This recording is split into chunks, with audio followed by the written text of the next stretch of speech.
करुणा निधान भगवान श्री राम की करुणा आप सभी के लिए सदैव कल्याण का सृजन करती रहे, यह मेरी आंतरिक शुभकामना। लोग कई दिनों से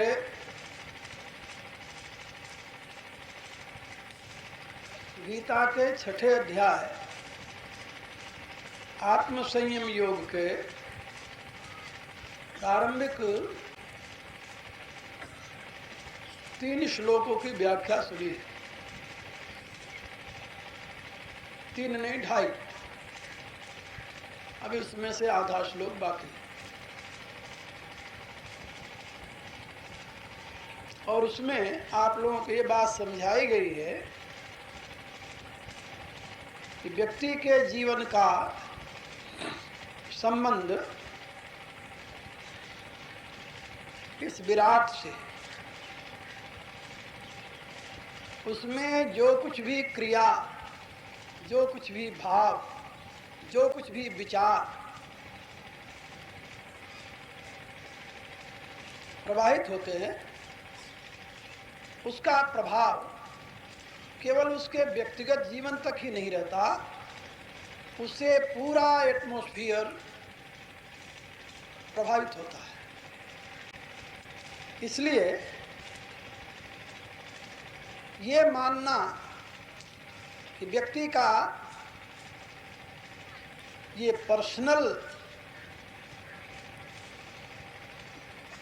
लाइफ का प्रश्न है या व्यक्तिगत जीवन का प्रश्न है, उसके उत्थान और पतन में उसका व्यक्तिगत हानि और लाभ है, ये एक अवैज्ञानिक और अविवेकपूर्ण मान्यता है।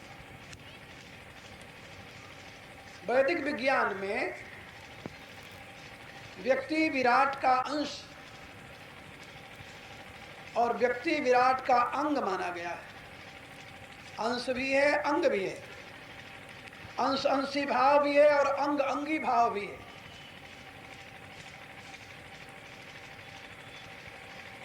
जैसे आपके शरीर में अनेकों बाल हैं, उसमें से एक कहीं बाल टूट जाए, जिसको बड़तोल कहते हैं, बाल टूट गया, तो बाल का आपके इस इतने बड़े शरीर में क्या महत्व है? कोई महत्व नहीं है। आपकी दृष्टि से भी कोई महत्व नहीं है। कब टूटा आपको ये भी पता नहीं, लेकिन बाल टूट जाने के पश्चात जो वहाँ फोड़ा निकलता है और जो पीड़ा देता है, वो केवल उतने ही क्षेत्र को नहीं देता जितने में बाल था। ये तो आप जानते ना। उस बाल तोड़ के पीड़ा से पूरा शरीर पीड़ित हो जाता है। कहने का अभिप्राय कि यद्यपि व्यक्ति इस विराट में अपना उस बाल के बराबर भी अस्तित्व नहीं रखता जी। हाँ, बाल के बराबर क्यों नहीं रखता, इसके विषय में समझ लो आप। पुरुष के एक बूंद सीमन में, सीमन तो आप लोग जानते, वीर्य, पुरुष के एक बूंद वीर्य में 5 अरब स्पर्म होते हैं। 5 अरब, 5 मिलियन जर्म्स होते हैं उसमें। और उसमें से एक स्पर्म नारी के एग के साथ मिलकर के गर्भ बनाता है और आगे वही बच्चे रूप में पैदा होता है, व्यक्ति बनता है। एक स्पर्म, 5 अरब में से एक स्पर्म माने एक बूंद का 5 अरबवां हिस्सा। क्या अस्तित्व है भाई? जब व्यक्ति अहंकार में आता है तो क्या कहता, तुम जानते हो मुझे, मैं कौन हूं? और यदि उसे बता दे कि तू एक गंदे बूंद का 5 अरबवां हिस्सा की देन है, तो उसका अहंकार ढहेगा कि नहीं?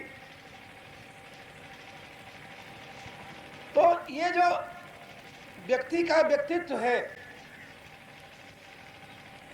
वेद में तो बड़े ही जोरदार शब्दों में ऋषि कहता है, बालाग्र स्वतभागस्य स्वतधा कल्पित सुच। बाल की नोक, बाल नहीं, बालाग्र, बाल की नोक को 100 भाग किया जाए और फिर एक भाग को फिर 100 भाग किया जाए। का बाल की नोक का ये 10,000वां हिस्सा। Can you imagine? No, it is impossible to imagine. You can't speculate how subtle that part can be. कितना सूक्ष्म वह भाग होगा, इसकी कल्पना नहीं की जा सकती। वेद कहता है, बालाग्र स्वतभागस्य स्वतधा कल्पित सुच भागो जीव सविज्ञेय सचानंत्याय कल्पते। और मैं आप लोगों को कई बार समझा चुका हूं कि आपके इस ब्रह्म चक्र में, ब्रह्म चक्र जिसे चिदाकाश कहते हैं, उस आकाश में जो उस परम चैतन्य की एक ray, can you measure ray of sun? A single ray, nobody can measure that.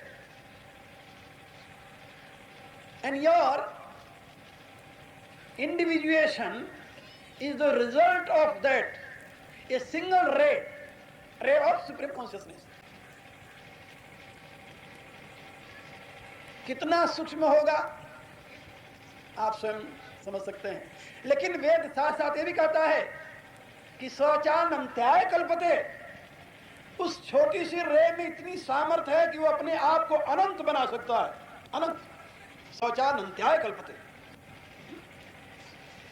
उसमें कितनी संभावनाएं निहित हैं, who knows? और अब वैज्ञानिकों ने इसको अनुभव करना शुरू किया है कि जो वस्तु जितनी सटल है, सूक्ष्म है, वह उतनी ही अधिक शक्तिशाली है। जो वस्तु जितनी अधिक सूक्ष्म है वह उतनी ही अधिक शक्तिशाली है। एक पत्थर यदि टूट जाए तो उससे 2, 4, 10 आदमी अगल बगल हो तो मर सकते हैं, लेकिन एक एटम यदि टूट जाए, जानते हो उससे कितने आदमी मर सकते हैं?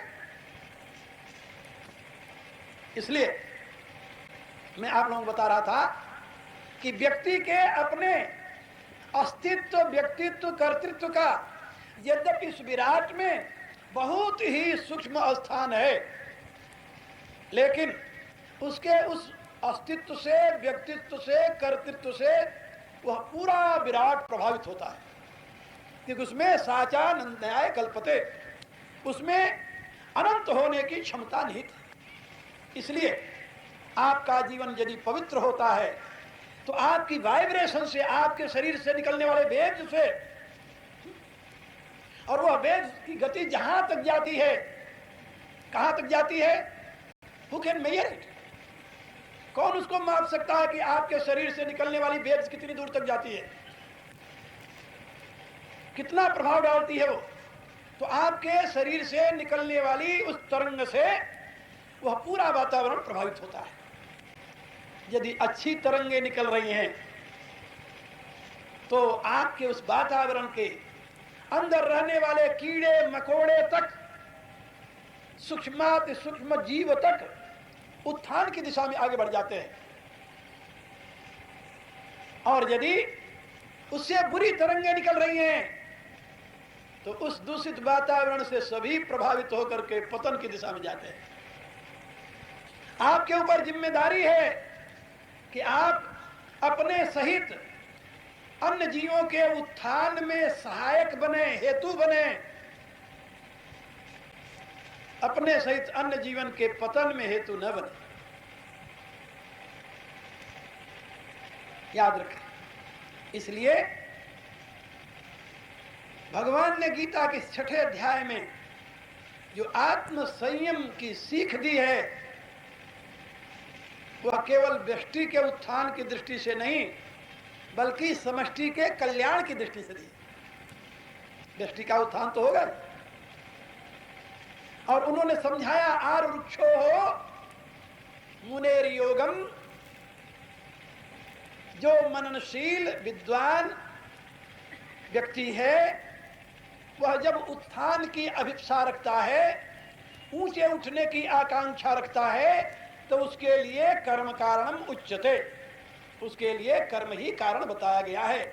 उसे उत्तम कर्मों का अनुष्ठान करना चाहिए। और कब तक करते रहना चाहिए? योगारूढ़स्य तस्यैव तस्यैव योगारूढ़स्य एव तस्य योगारूढ़स्य एव शमः कारण उच्यते। शमः यहाँ उपशमः, उपशमः माने शांति, स्थिरता, अथवा कर्मों का पूर्णतया अभाव। एक बात याद रखो, इस गीतोक्त कर्मयोग की विधा में कर्म त्यागे नहीं जाते, फिर क्या होता है? कर्म शांत हो जाते हैं। कैसे? बुद्धि से लेकर के स्थूल शरीर तक ये प्रकृति का विलास है, प्रकृति का कार्यकरण कर्तृत्व हेतु प्रकृति उच्यते। और प्रकृति के विलास में क्रिया सहज रूप से होती रहती है, सहज रूप से। और उस क्रिया को गति प्रदान करने वाला कौन है? एक दिन मैंने आप लोगों से शायद बताया था, आजकल के वैज्ञानिक इस अनुसंधान में लगे हैं कि गति प्रकृति का सहज स्वभाव है, सहज धर्म है, या इसके पीछे कोई हेतु है। यानी किसी कारण से प्रकृति में गति है या गति प्रकृति का सहज धर्म है। एक बहुत बड़ा प्रश्न है, और यह प्रश्न आज के वैज्ञानिकों के सामने है। लेकिन आज से हजारों वर्ष पूर्व ऋषियों ने इस प्रश्न का समाधान दिया है। उन्होंने इसकी खोज की है और खोज करके अनुभव किया है कि प्रकृति में जो गति है वह गति प्रकृति का सहज धर्म नहीं है। क्या समझे? हाँ, फिर प्रकृति में गति जो है उसका कारण क्या है? तो ऋषियों ने कहा कि कारण, गति के दो कारण होते हैं। ये तो आजकल के वैज्ञानिक भी मानते हैं। गति में दो हेतु होते हैं। कौन कौन से? या तो उसकी पुलिंग हो और या उसकी पुशिंग हो। ये तो आप लोग जानते हैं। किसी टिके हुए पदार्थ में गति कब होती है? या तो उसे खींचा जाए तब गति होगी, और या उसे धक्का दिया जाए तब गति होगी। अन्यथा जड़ पदार्थ में गति कहां से होगी? प्रकृति को सांख्य जड़ मानता है, वेदांत जड़ मानता है, उपनिषदें जड़ मानती है, वेद स्वयं उसे जड़ मानता है। तो जड़ तत्व में स्वभावतः गति कैसे हो सकती है? नहीं होती। कहा तो फिर कहा गति में दो ही हेतु होते हैं, या तो पुशिंग हो या तो पुलिंग हो। या तो इस प्रकृति को कोई पीछे से धक्का दे रहा हो तब इसमें गति होगी, या कोई अपनी तरफ खींच रहा हो तब गति होगी। तो ये प्रकृति में जो गति है ये पुशिंग से है या पुलिंग से है?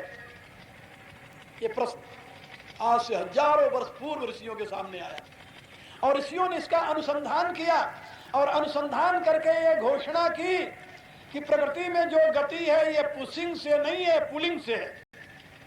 क्या समझे? इस प्रकृति के पीछे से कोई धक्का नहीं दे रहा है। क्या तो फिर क्या इसको आकर्षित कर रहा है कोई? क्या कौन आकर्षित कर रहा है प्रकृति को? क्या कृष्ण? आप कहेंगे कृष्ण का अवतार तो द्वापर में हुआ, वेद तो लिखे गए हैं। सतयुग में तो वहां कृष्ण कहां से आ गए थे? अरे क्या बताऊं, भले आदमी, कृष्ण शब्द का अर्थ होता है परमात्मा। ये कर्षण धातु है, कृष्ण कर्षण धातु है, जिसका अर्थ होता है खींचना। और वह परम चैतन्य घन, वह परम चैतन्य घन जो अपनी शक्ति से, अपनी उपस्थिति मात्र से इस प्रकृति को अपनी ओर आकर्षित कर रहा है, उस चैतन्य घन को कृष्ण कहते हैं। इसके विषय में विशेष जानना हो तो मेरी एक पुस्तक है श्याम शतक नाम से, जिसके प्रारंभ में ही मैंने कृष्ण तत्व की व्याख्या की है, और बिल्कुल वैज्ञानिक व्याख्या है, वैदिक विज्ञान के ऊपर प्रतिष्ठित कृष्ण तत्व क्या है।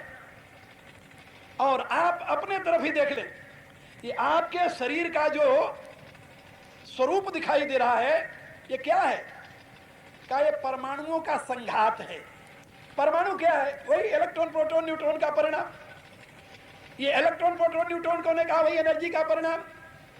It means your body is nothing but bundle of energy, and how that energy, all pervasive energy, become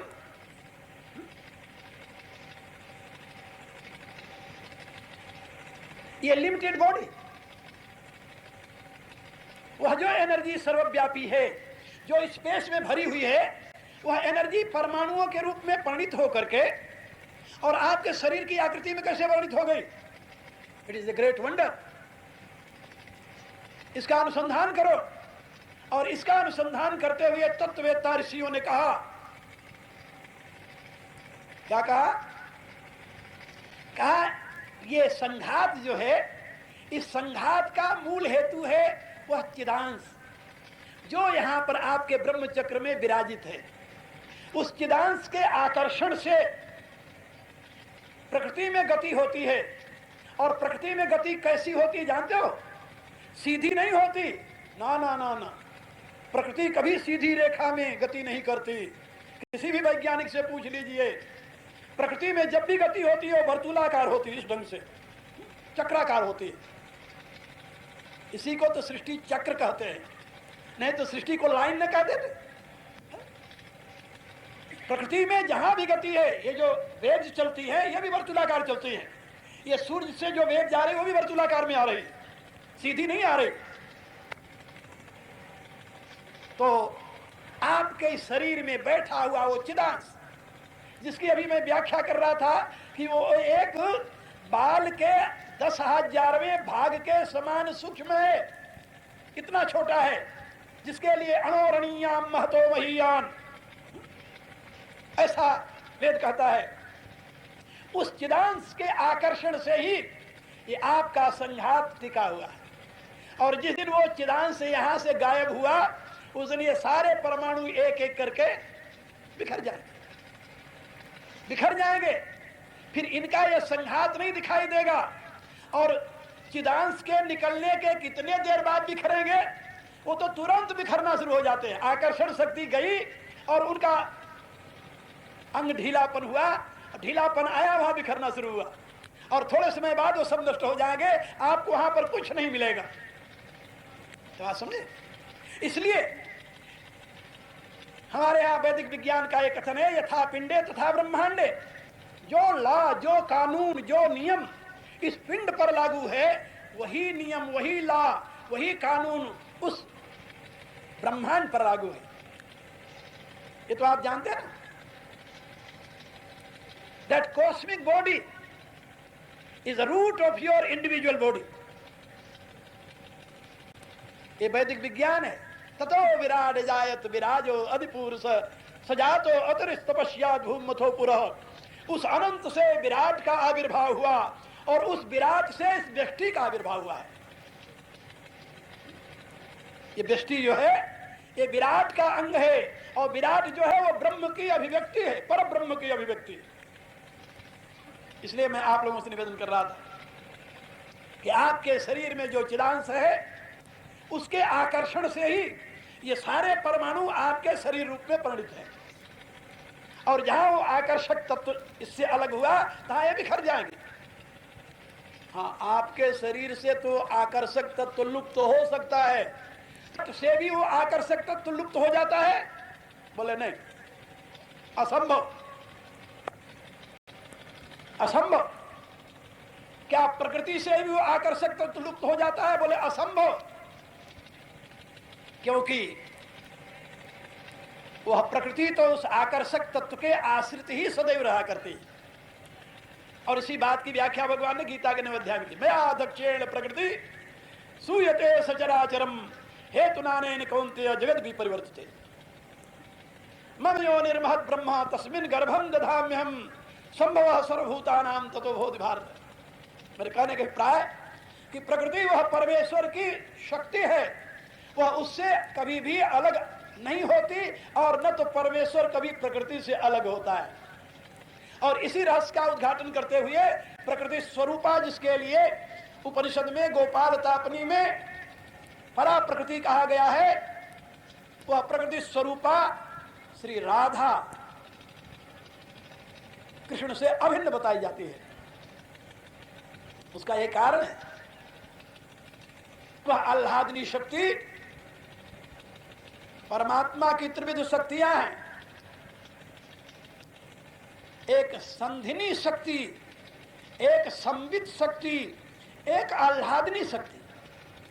संधिनी शक्ति को सत शक्ति कहते हैं, संवित शक्ति को चित्त शक्ति कहते हैं और आह्लादनी शक्ति को आनंद शक्ति कहते हैं। वो सच्चिदानंदमयी संधिनी, संवित और आह्लादनी शक्तियां ये परमात्मा के आश्रित रहा करती हैं और उन्हीं के प्रकाश में इनका आविर्भाव होता है और उन्हीं के प्रकाश में इनमें गति आती है। इससे आप लोग समझ गए होंगे, प्रकृति में जो गति है वह परमात्मा की उपस्थिति मात्र से है। और इसका वर्णन ऋग्वेद में भी है और यजुर्वेद का एक मंत्र आपको सुना दूं मैं। भयात् तस्य अग्निस्तपति, भयात् तपः सूर्यो, भयात् इंद्रश्च वायुश्च, मृत्युर्धावति पंचमा। और ये सब उसी से प्रकाशित होती है। न तत्र सूर्यो भाति न चंद्र तारकम, अथर्ववेद का मंत्र है। नहीं मां विद्युतो भांति कुतोऽयम् अग्निः तमेव भान्तम् अनुभाति सर्वम् तस्य भाषा सर्वमिदं विभाति। यानी कहने का अभिप्राय, उस परमात्मा की उपस्थिति, उस परमात्मा के प्रकाश में ही ये उसकी त्रिविध शक्तियां गतिशील है। इनमें जो गति है उसमें परमात्मा की उपस्थिति ही हेतु है। इसलिए आपके इस शरीर में जो क्रिया है वो गति का परिणाम है और गति आपकी उस चेतना की उपस्थिति का परिणाम है। कहा जब चेतना की उपस्थिति में गति है तो शरीर गतिहीन कैसे हो सकता है? कहा ये बात ठीक है। गति के दो भेद बताए गए हैं, एक स्वगत गति, स्वगत है बड़ा कठिन विषय, चलो समझ लो मेरे से। जब आप दूध दूते हैं ना, दूध जब आपके पास होता है तो उस दूध में गति हो रही है, लेकिन वो एकाएक न तो फटता है न तो दही बनती है, नहीं बनती ना दूध जो है, तो उसको कहते हैं स्वगत परिणाम। उसमें परिणाम तो हो रहा है, गति है, लेकिन वो स्वगत परिणाम है। दूध का परिणाम दूध रूप में ही है। लेकिन एक होता है जिसको कहते हैं विकृत परिणाम। वो क्या होता है? जब दूध में जरा सा जावन लग गया, दही बन गया, या दूध अपने आप एक सीमा तक स्वगत परिवर्तित होकर के, परिणमित होकर के बाद में विकृत हो गया।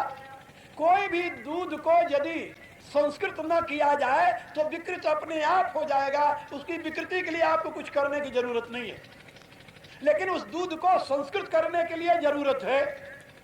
वैसे क्या है? वैसे प्राकृत है। प्राकृत तत्व को यदि संस्कृत न किया जाए तो वह विकृत हो जाएगा। ये तो आप जानते हैं ना। दूध का दही बना लीजिए, दही को मथ करके मक्खन निकाल लीजिए, मक्खन का घी बना लीजिए और घी को पानी के ऊपर डाल दीजिए तो कभी नष्ट नहीं होने का, घी घी बना रहेगा। मक्खन को ही उठाकर पानी के ऊपर डाल दीजिए, ऊपर तैरता रहेगा। लेकिन दूध को यदि पानी के ऊपर डाल दे तो उसका अस्तित्व रहेगा? अलग नहीं रहेगा।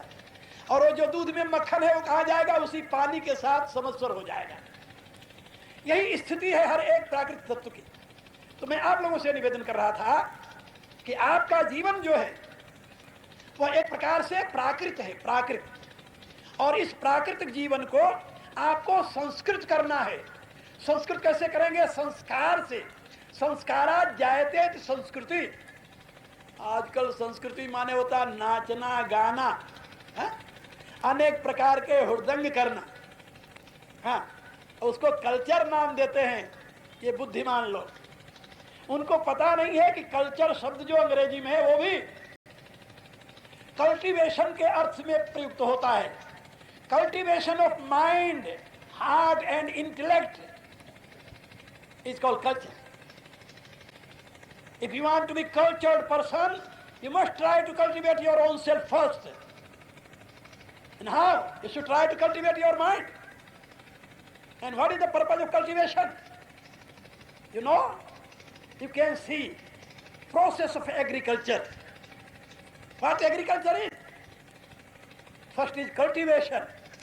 Then whatever is undesirable thing in that piece of land and try to root out that. Then you should try to put some fertilizer and then sow good seed. Then you will gain something, whatever is desirable. So if you want to achieve desirable things from your land, you must try to cultivate that. That is called agriculture.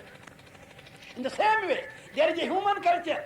If you want to be divine human, then you should try to cultivate your mind, your heart, your intellect, and try to root out whatever is undesirable thing. What is undesirable thing? That is the animal instinct. And try to root out your animal instinct and try to develop that divine quality, whatever is residing in the grace of divine. उस दैवी शक्ति को जो आपके अंदर परमात्मा के प्रकाश में प्रतिष्ठित है, उसको विकसित कीजिए। और आप में जो पशुता के संस्कार, वो कहां से आ गए? पशुता के संस्कार कहां से आ गए? अरे हम सनातनी ये विश्वास करते हैं कि जीव का पुनर्जन्म होता है, और विश्वास नहीं करते, ये प्रमाणित हो चुका है कि इस जीव का पुनर्जन्म होता है। और अब तो आपको जानकर सुखद आश्चर्य होगा, अमेरिका में इसके लिए एक बार नहीं कई बार बड़े बड़े सेमिनार हुए हैं, और वहां के वैज्ञानिकों ने, पैरासाइकोलॉजी वालों ने यह सिद्ध किया है कि जो हिंदू विचारधारा में पुनर्जन्म की प्रतिष्ठा है वह सर्वथा सत्य है। और वहां पर कई ऐसे व्यक्ति जिन्होंने अपने 2-2, 3-3, 4-4, 5-5 जन्मों की कथाएं कही, और वैज्ञानिकों ने उसकी खोज की और वो बिल्कुल सत्य निकली।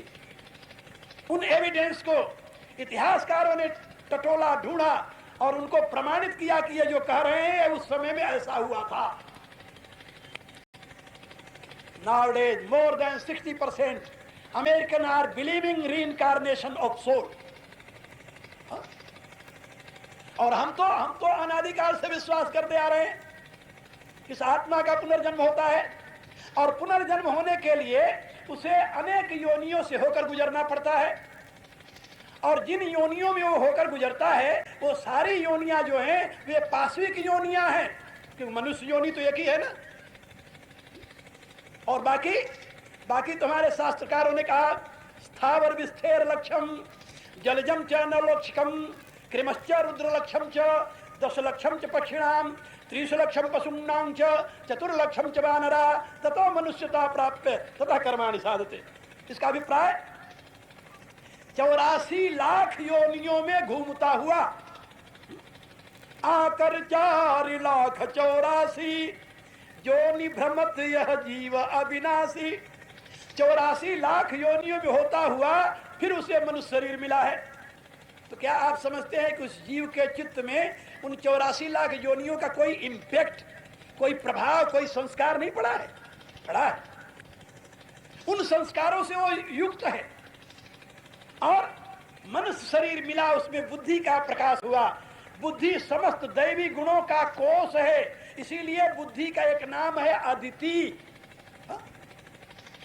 बुद्धि का एक नाम है अदिति। अदिति माने जिसका अर्थ होता है जिसका विभाजन न किया जा सके। दो अवखंडने धातु से दिति शब्द बनता है। दिति का अर्थ होता है विभाजिक शक्ति और अदिति का अर्थ होता है अभिभाज्य सत्ता। और सात्विक संस्कार हैं। Whatever is undesirable in human life, that animal instinct, that is undesirable. And whatever is desirable in human life, divine qualities, generosity, कैथोलिसिटी, compassion, love, mercy. There are so many kinds of divine qualities. These are desirable. And hate, anger, lust, passion, temptation, greed, these all are undesirable. यदि मनुष्य में ये आसुरी प्रवृत्तियां होगी जो पाश्विक प्रवृत्ति कही जाती हैं, उससे समाज पतित होगा। और यदि उसमें डिवाइन क्वालिटीज, दैवी गुण आए, तो ये समाज उन्नत होगा। हमारे ऋषि ने हमें समझाया है, यस्तर्के नाम सद्धन्ते स धर्मम वेदने। जो तर्क के द्वारा, युक्ति के द्वारा, बुद्धि के द्वारा अनुसंधान करेगा वही धर्म को जान सकता है। If you want to be religious, you must try to use your reasoning. Reasoning is the first step of religion. धर्मात्मा, यदि आप धर्मात्मा बनना चाहते हैं तो सबसे पहले अपने बुद्धि का प्रयोग कीजिए। बुद्धि का प्रयोग धर्म के मार्ग में पहला कदम है, पहला कदम। और इस बुद्धि के द्वारा ही आप अपना उद्धार कर सकते हैं, अपने को ऊपर उठा सकते हैं, दूसरा कोई रास्ता है ही नहीं। इसलिए भगवान ने समझाया कि आपके जीवन में जो ये अंतर्गर्भ में चिदाकाश है, उस चिदाकाश की धाराएं जो नीचे बह रही हैं, उनको समेट करके आप ऊपर चढ़ाने का प्रयत्न कीजिए। और उसके लिए प्रकृति में होने वाली क्रियाओं को सही दिशा दीजिए। लेकिन जब आपकी चेतना ब्रह्मचक्र में अवस्थित हो जाएगी, तब योगारूढ़स्य तस्सैव क्षमा कारण मुच्यते। और जब आप योगारूढ़ हो जाएंगे तो अपने आप ये क्रियाएं शांत हो जाएंगी, शांत हो जाएंगी। जो मैं बता रहा था कि स्वगत जो परिवर्तन होता है, उस स्वगत परिवर्तन में शांति, और जो परगत परिवर्तन होता है उसमें विकृति, ये दोनों अलग अलग अवस्थाएं आपके सामने आ जाएंगी। इसलिए योगारूढ़स्य तस्सैव क्षमा कारण मुच्यते, ऐसा भगवान समझा रहे हैं। योगारूढ़ होने पर आपके जीवन से क्रियाएं शांत हो जाएंगी, क्रियाओं को छोड़ना नहीं पड़ेगा। क्या समझे? कल मैंने आपको अपने साधन काल के अनुभव बताए थे। जिस समय चेतना मूलाधार से ऊपर उठती है तो उस समय लगता है कि इस शरीर के नीचे वाले भाग में प्राण नहीं है। और जब यहां से स्वाधिष्ठान से होकर के मणिपुर तक आती है तो ये होता है इसके नीचे भी प्राण नहीं रहे। और जब यहां से अनाहत तक आती है तब पता चलता है कि इसके नीचे अब कुछ नहीं रहा। अनाहत से जब विशुद्ध तक आती है तब ये लगता है कि इसके नीचे कुछ नहीं है। और जब विशुद्ध से आज्ञा चक्र तक चेतना पहुंच जाती है तो इतना शरीर का हिस्सा डेड हो जाता है। बात सुनिए, डेड हो जाता है। लेकिन डेड होने पर वहां पर विकृति नहीं आती। विकृति क्यों नहीं आती? कि यहां चेतन बैठा हुआ है। तो वहां पर डेड हो गया का अभिप्राय क्या? उसमें अब क्रिया तो नहीं होती, लेकिन स्वगत परिणाम होता रहता है। स्वगत परिणाम आप लोगों ने सुना होगा, भारत के योगी, करिश्मा दिखाने वाले, हठ योग के जो पंडित हैं, वो अपने प्राण को ऊपर चढ़ा लेते हैं और अपने आप को खड्डा खुदवा करके उसके नीचे दबा देते हैं। मैंने देखा है 40 दिन तक ऐसे उस खड्डे में पड़े रहने वाले योगी को, 40 दिन तक। और उसके बाद में, और वहां पर बैठे हुए सारे डॉक्टरों ने कहा कि वो तो मर गया है, इसको निकालो। लेकिन 40 दिन के लिए वो योगी बैठा हुआ था। 40 दिन तक उसकी प्रतीक्षा करते रहे। और 40 दिन बाद जब उसके ऊपर के यानी उस ढक्कन को हटाया, जहां श्वास भी जाने की गति नहीं थी, तो राम राम करता हुआ आंख खोला और सारी दुनिया आश्चर्यचकित। मेरे कहने का अभिप्राय, और ये हठ योग की क्रिया। और मैं आपको एक मजे की बात ये बताऊं कि एक योगी ऐसे उदयपुर में आया, 7 दिन तक वो खड्डे में बैठा रहा। उसके बाद बाहर निकला, मेरे से मिला, जब बातचीत करने लगा तो महाअज्ञानी माने जिसको धर्मशास्त्र का, क्या धर्म तत्व का, अवसर का भी पता नहीं था।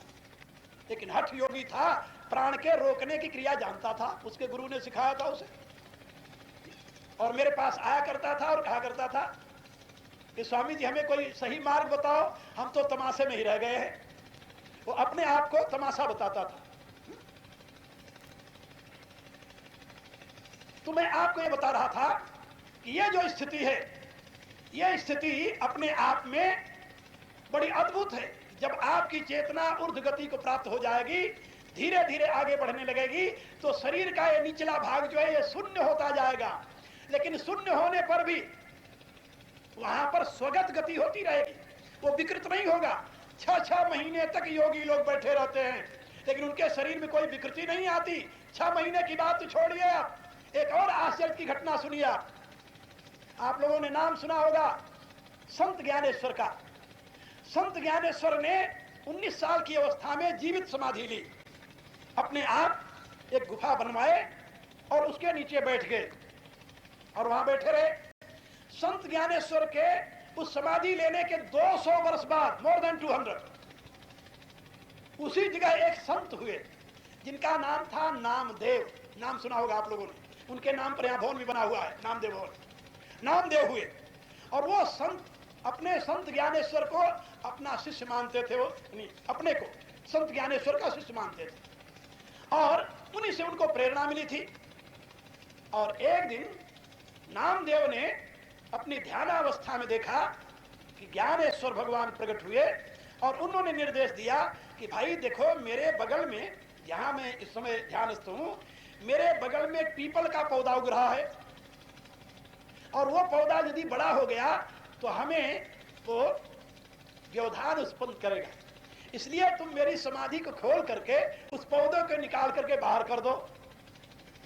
200 वर्ष बाद अब नामदेव ने कहा वहां के प्रबंधकों को कि भाई ये समाधि को तोड़ना है। कहा क्यों?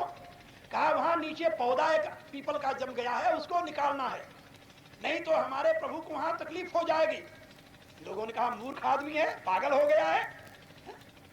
200 वर्ष की समाधि में से पीपल कहां उग रहा है और कौन बैठा हुआ वहां देखने के लिए? अब वहां शर्त लग गई कि यदि ये सत्य नहीं हुआ तो कहा तो हमें मृत्यु दंड दे देना, और यदि सत्य हुआ तो मैं तो अपने प्रभु को यानी उनकी आज्ञा पालन करते हुए वहां से पौधा हटा दूंगा। समाधि तोड़ी गई ऊपर से और जब खोला गया तो उनका शरीर उसी अवस्था में ध्यानस्थ था, उसी अवस्था में जैसे वो 200 वर्ष पहले बैठे थे, उसी अवस्था में ध्यानस्थ था और बगल में उनके एक पीपल का पौधा इतना बड़ा उग आया था। तो संत नामदेव ने उस पीपल के पौधे को जड़ से निकाल कर बाहर किया और वहां पर फिर उसी अवस्था में उनकी समाधि को ढक दिया। ये मैं आपको हाथी मताई का किस्सा नहीं सुना रहा, ये सत्य घटना बता रहा हूं। तो योगी लोग जब योगाभ्यास से अपने शरीर की आत्मसत्ता को ब्रह्मचक्र में प्रतिष्ठित कर देते हैं तो उनके शरीर में कोई क्रिया नहीं होती, कोई मूवमेंट नहीं होता, लेकिन मूवमेंट न होने पर भी चेतना के उपस्थिति मात्र से उस शरीर में स्वगत परिणाम होता रहता है। स्वगत परिणाम होते रहने के नाते उस शरीर में विकृति नहीं आती, ये बात याद रखो। स्वगत परिणाम होते रहने के नाते उस शरीर में विकृति नहीं आती, ये बात याद रखो। और यही तो कारण है कि जहां हिमालय में हजार वर्ष के योगी बैठे होंगे, इसमें कोई संदेह नहीं है।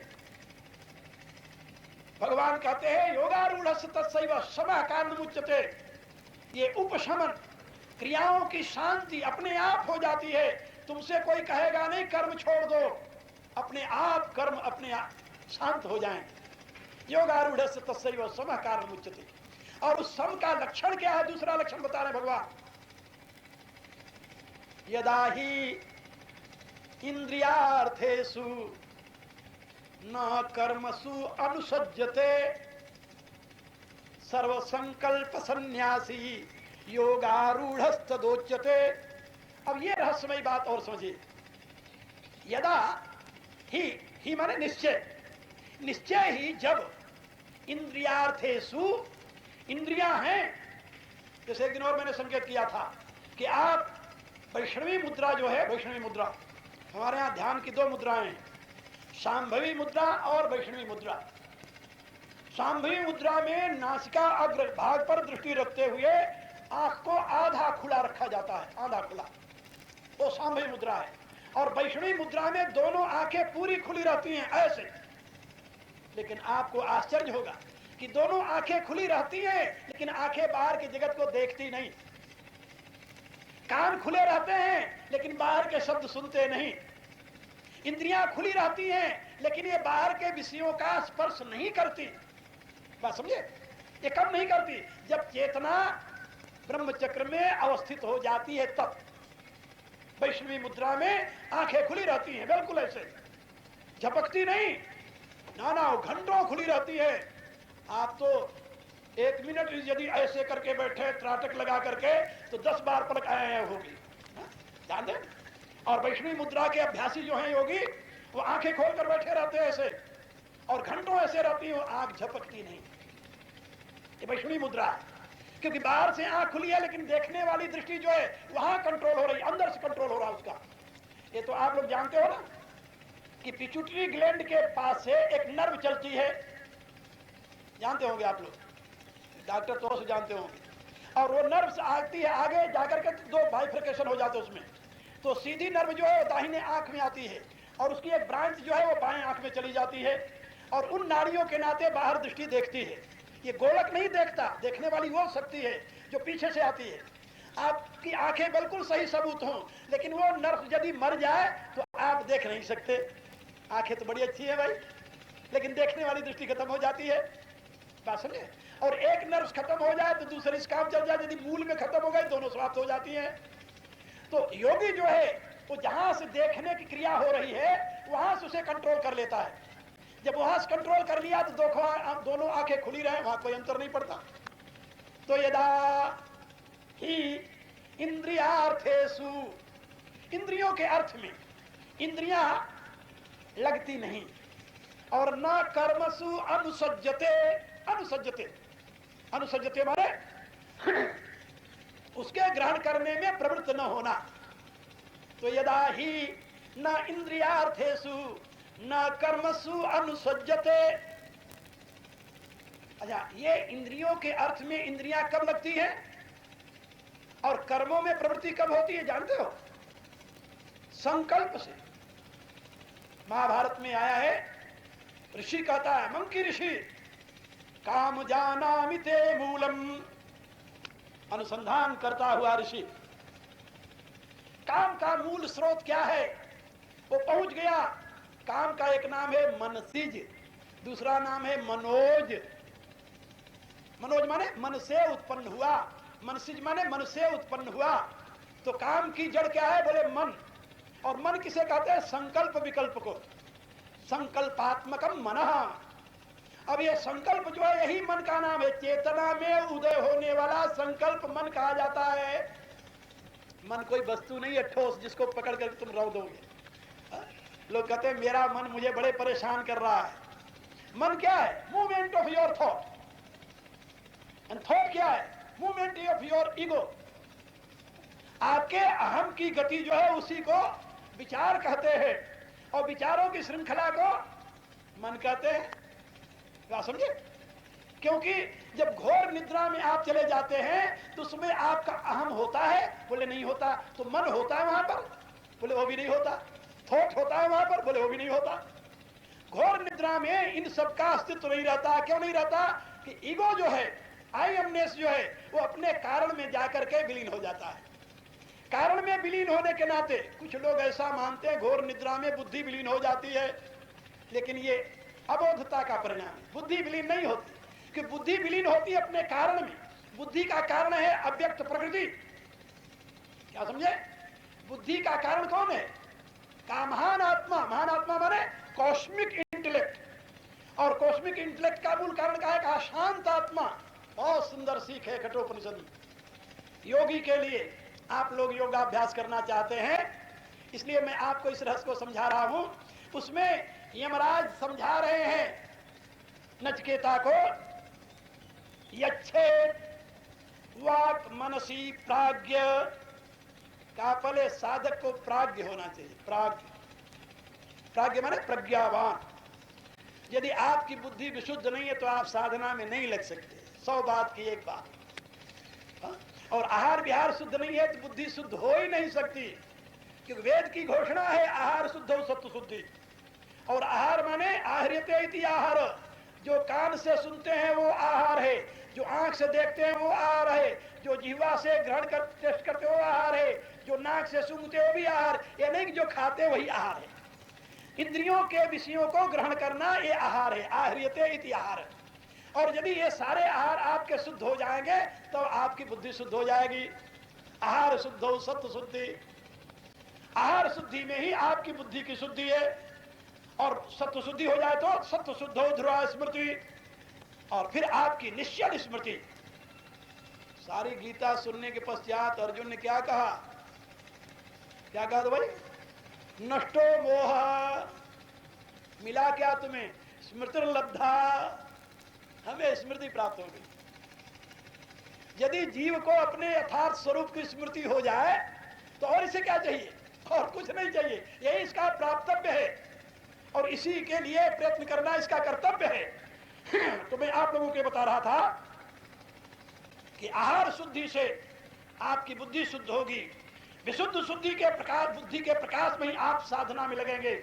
और साधना में क्या करेंगे आप? फिर यक्षेत वाक मनसी प्राज्ञ, प्राज्ञ जो है, विद्वान जो है, बुद्धिमान जो है, वह अपनी वाणी को, वाणी माने सारी इंद्रियों को मन में समर्पित कर देता है, मन में। और तद यक्षेत ज्ञान आत्मनि, और उस मन को, ज्ञान आत्मा माने, ज्ञान आत्मनि माने बुद्धि, उस मन को वो बुद्धि में लेकर देता है। ज्ञान आत्मनि महती यक्षेत, और उस बुद्धि को कहां ले करता है? महान में ले करता है, कॉस्मिक इंटेलेक्ट में ले करता है। महान आत्मा जिसे कहते हैं, जिसको वेद ने हिरण्यगर्भ कहा है। उस हिरण्यगर्भ में जो पुराणों में सूर्य कहा जाता है कि बुद्धि का जनक सूर्य है, बुद्धि आपकी सौर्य है, सूर्य से पैदा हुई है। और मन आपका ये चंद्रमा से पैदा हुआ है। चंद्रमा मन सो जाए तक्षो सूर्य हो जाए। इसीलिए जो महात्मा लोग हैं, साधक लोग हैं, वो अन्न को नमस्कार करके, अन्न क्या है? सौम्य। अन्न जितने हैं वो चंद्रमा से उत्पन्न होते हैं। बात समझे? अन्न किसे कहते हैं भाई? अन्न के लिए औषधि शब्द का प्रयोग हुआ है वेद में। औषधि किसे कहते हैं? कहा जो अपने फल के साथ नष्ट हो जाए, फल दे करके। गेहूं, धान आदि जब इसमें फल लगता है तो इसके पौधे नष्ट हो जाते हैं। तो ये जो फल के साथ ही अस्तित्व का नाश जो है। और दूसरे क्या कहते हैं? वनस्पति। वनस्पति क्या है? वनस्पति वो है जो हमेशा फल देता ही रहता है, कई वर्षों तक देता है। फल देने वाले वृक्ष जो है, इनको वनस्पति कहते हैं। तो औषधि और वनस्पति, तो औषधियां चांद्र होती हैं, वो चंद्रमा की किरणों से पुष्ट होती हैं, और वनस्पतियां सौर्य होती हैं, ये सूर्य की किरणों से पुष्ट होती हैं। इसलिए जो चंद्रमा की किरणों से पुष्ट होने वाली है, इनको आप सुरक्षित रख सकते हो। और जो सूर्य की किरणों से पुष्ट होने वाली है, इनको सुरक्षित अधिक दिन तक नहीं रख सकते आप। महात्मा लोग जो हैं वह बुद्धि को प्राप्त करने के लिए प्रयत्न करते हैं, इसलिए वो कंद मूल फल आदि का आहार करते हैं, क्योंकि सूर्य से संबंधित वो पदार्थ है। और गृहस्थ के लिए बल चाहिए, बल और बुद्धि ये दोनों चीजें है ना। तो बल चाहिए, तो बल के लिए तो अन्न की शरण लीजिए आप, अन्न से ही बल मिलेगा। और फल से बुद्धि। यदि आप अन्न और फल दोनों लेते रहेंगे तो आपके पास बल भी होगा, बुद्धि भी होगी, दोनों होगी। ये बात समझे? तो यहां पर मैं बता रहा था कि बुद्धि का जनक हिरण्यगर्भ है, सूर्य है, उसको महान आत्मा कहते हैं। तो वेद कहता है मन को उस महान आत्मा में समर्पित कीजिए। पहले साधना कहां शुरू होती है? इंद्रियों से। यक्षेत वाक मनसी प्राज्ञ तद यक्षेत ज्ञान आत्मनि, ज्ञान फिर आप अपनी ज्ञान आत्मा को, बुद्धि को उस महान में समर्पित कीजिए और फिर संकल्प से उस महान को उसके कारण में लेकर दीजिए। कारण क्या है? शांत आत्मा। वो शांत आत्मा, परमात्मा जिसको ब्रह्म कहते हैं, वही मुख्य आधार है। उसी से हिरण्यगर्भ का आविर्भाव हुआ है।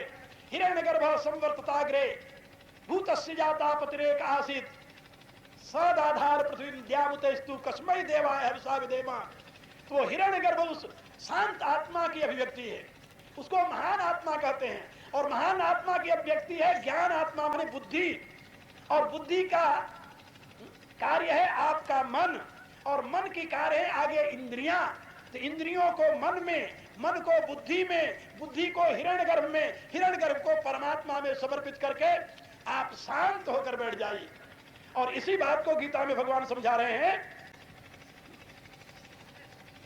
यदा ही न इंद्रियार्थेषु न कर्मसु अनुसज्जते, न इंद्रियों के अर्थों में और न तो उनके मूवमेंट, उनके क्रियाओं में ही वह जुड़ता है, उनका समर्थन करता है, उनके पीछे लगता है। अनुसज्जते सर्व संकल्प सन्यासी, क्योंकि उस अवस्था में सारे संकल्प उसके समाप्त हो जाते हैं। पूर्ण काम आत्म काम में संकल्प नहीं उठता, याद रखो। इसलिए सर्व संकल्प सन्यासी, संकल्प तो मन का है। मन जब बुद्धि में लय हो गया और बुद्धि अपने कारण में लय हो गई तो वहां पर संकल्प कहां से आएगा? तो सर्व संकल्प सन्यासी योगारूढ़स्तदोच्यते। अब उस अवस्था में योगी योग में अवस्थित है, योगारूढ़ है, यानी योगारूढ़ माने आत्मस्थ है, परमात्मा की ज्योति के साथ वह एक हुआ है। लेकिन याद रखो,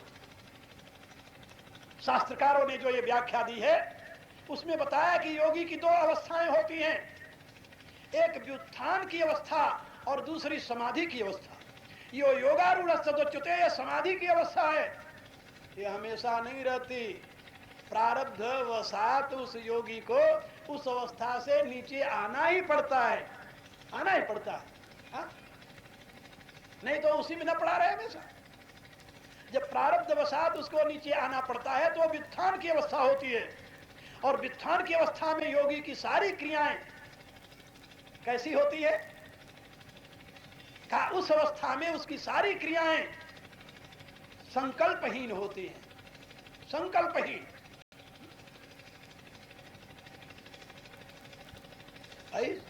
संकल्पहीन क्रियाएं कैसे होगी? का भगवान कहते होती है, यस्य सर्वे समारंभा काम संकल्प वर्जिता।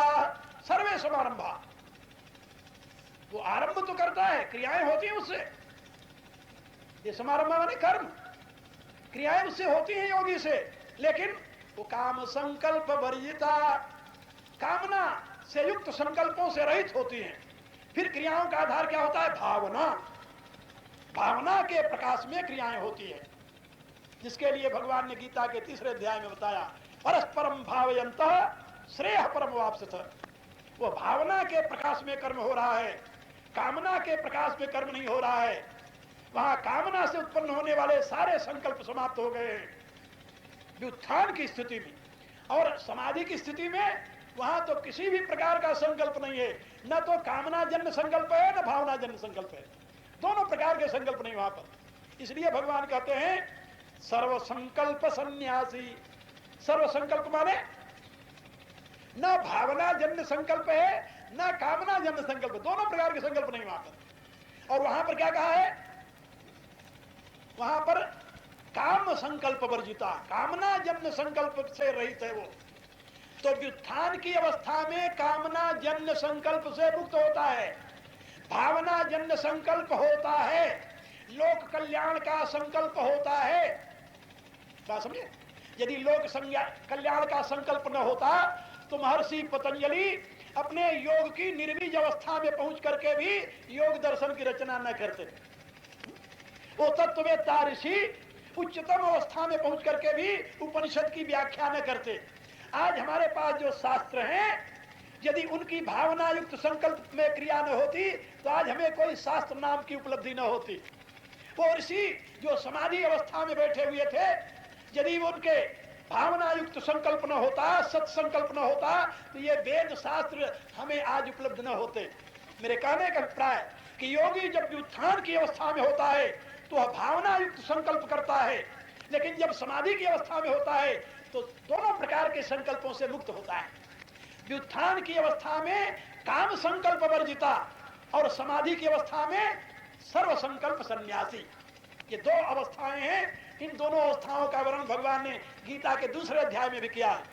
स्थित प्रज्ञ दर्शन में मेरा जो गीता के ऊपर भाष्य है धर्म विज्ञान भाष्य, उसमें मैंने इसकी विस्तार के साथ व्याख्या की है। और आज आप लोगों को जो मैं बता रहा हूं, इसको भी आप लोग समझिए, मनन कीजिए, चिंतन कीजिए कि वह सर्व संकल्प सन्यासी योगारूढ़स्तदोच्यते। जब योग में आरूढ़ होता है, चढ़ा हुआ होता है, चढ़ा हुआ माने ब्रह्म चक्र में अवस्थित होता है, चेतनाएं नीचे से, चेतना शक्ति नीचे से बिल्कुल ऊपर पहुंची हुई होती है, उस अवस्था में योगारूढ़ कहा जाता है। और उस योगारूढ़ अवस्था में न तो भावना होती है न तो कामना होती है। और जब वहां से नीचे चेतना लौटती है तो वित्थान की अवस्था होती है, जिस अवस्था में बोलता है, खाता है, पीता है, चलता है, मल मूत्र त्याग करता है, सब कुछ तो करता है। योगी है तो क्या हुआ, ये जब सब कुछ करता है वो वित्थान की अवस्था है। और वित्थान की अवस्था में उसमें काम संकल्प नहीं होते, फिर उसमें भावमय संकल्प उदय होते हैं। इसीलिए भगवान ने गीता के दूसरे अध्याय में कहा नास्ति बुद्धि अयुक्तस्य न च अयुक्तस्य भावना। अयुक्त में भावना नहीं होती, क्या होती, कामना होती वहां। और न च अयुक्तस्य भावना न च भावयतः शांति अशांतस्य कुतः सुखम। इसलिए आप लोग इस रहस्य को समझिए और अपने जीवन में प्रयत्न कीजिए कि काम संकल्पों से मुक्त होकर भाव संकल्पों में अपने आप को प्रतिष्ठित करने का प्रयत्न कीजिए। यहीं से आपकी साधना शुरू होगी। और ये बात याद रखिए, इसके अगले वाले श्लोक में जो प्रभु का निर्देश है वो मानव मात्र के लिए महत्वपूर्ण है। गीता एक वैज्ञानिक ग्रंथ है, बिल्कुल वैज्ञानिक ग्रंथ। इसीलिए मैंने इसे धर्म विज्ञान भाष्य नाम दिया है। धर्म की वैज्ञानिक मीमांसा करते हुए भगवान कृष्ण ने इस दिव्य संदेश को मानव को दिया है। इसमें कोई एक शब्द भी ऐसा नहीं है जो विज्ञान सम्मत न हो, याद रखो। और यदि किसी को भ्रांति हो तो मेरे पास आकर समझ लेना। इसलिए आप इस वैज्ञानिक ग्रंथ के प्रकाश में अपने बुद्धि का विकास करते हुए अपनी आत्मा को उत्थान की दिशा में आगे बढ़ाइए। इसी में आपका कल्याण है, इसी में आपके समाज का भी कल्याण है। और अब आप लोग प्रार्थना करें। और ओम भूर्भुवः स्वः तत्सवितुर्वरेण्यं भर्गो देवस्य धीमहि धियो यो नः प्रचोदयात्। सर्वे भवन्तु सुखिनः, सर्वे सन्तु निरामयाः, सर्वे भद्राणि पश्यन्तु, मा कश्चित् दुःखभाग् भवेत्। ओम पूर्णमदः पूर्णमिदं पूर्णात् पूर्णमुदच्यते पूर्णस्य पूर्णमादाय पूर्णमेवावशिष्यते। ओम शांति शांति शांति।